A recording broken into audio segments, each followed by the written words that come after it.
ஒரு தரமான பரோட்டா குடிக்கணும்னு ஆசைப்படுறீங்களா? நான் என்ன போய் இந்த ஷாப் தான் ஹாஜின் ஐஸ்கிரீம் ஷாப். நான் உள்ளுக்கு போய் பிரதர் ப்ரோ உங்கள்கிட்ட என்னென்ன ப்ரோ ஸ்பெஷல்னு கேட்டேன். ப்ரோ சொன்னார் ப்ரோ இஃப்தாருக்கு ஒரு பரோட்டா ஒன்று தாரேன், குட்டிச்சு பாருங்க சும்மா அல்டிமேட் அறிக்க மாட்டார்.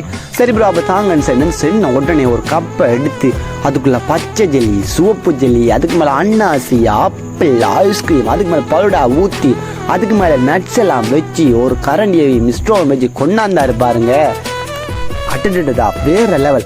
450 ரூபா இவங்கிட்ட ஒரு பல்லுடா. ஆனால் 450 ரூபா கொடுத்துட்டேனே, நல்லா இல்லையே, நீங்கள் திங்க் பண்ண வேண்டிய அவசியமே இல்லை.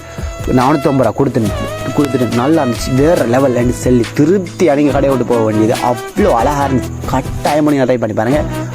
அடுத்தது இவங்ககிட்ட பல்லுடா மட்டும் இல்லை, ஐஸ்கிரீமில் எக்கச்சக்கமான ஐட்டம் வச்சுருந்தாங்க. அடுத்தது குல்ஃபி நிறைய வச்சுருந்தாங்க. நான் ஏற்கனவே வீடியோ போட்டு எல்லாரும் பார்த்துருப்பீங்க. இன்னொரு வீடியோவும் போடுவேன், வீடியோ நல்லா போடுவேன். அடுத்த லொக்கேஷன் பார்த்தீங்கன்னா இவங்களோட லொக்கேஷன் எங்கே இருக்குன்னு பார்த்தீங்கன்னா நம்ம பீச் ரோடில். சரி நிறைய நல்லே சொல்லிடுறேனே, சரி மறக்காம கட்டாயம் எப்போ பாரு கஞ்சி சம்தான் இருக்காம கட்டாயமாக இந்த பல்லுடா கேக் அப்படி வாங்கி ட்ரை பண்ணி பாருங்க. சரியா, அடுத்த ஒரு வீடியோவில் கட்டாயம் சந்திக்கலாம். மறக்காம நம்ம வீடியோக்கு ஒரு லைக்கையும் ஃபாலோவையும் சப்ஸ்கிரைப் பண்ணி போயிருங்கப்பா. அடுத்த வீடியோ சந்திக்கலாம். பாய். இவங்களோட ஷாப் எங்கே இருக்குன்னு பார்த்தீங்கன்னா நம்ம பீச் ரோடில் அக்ஸாப்பள்ளி எல்லாம் தாண்டி நீங்கள் நேராக போனீங்கன்னா பிங்கல் அல்ல பள்ளிச்செல்லூர் ஷாப் இருக்கும். அதான் இவங்களோட ஷாப். போய்க்கொள்ளுங்க, சாப்பிட்டு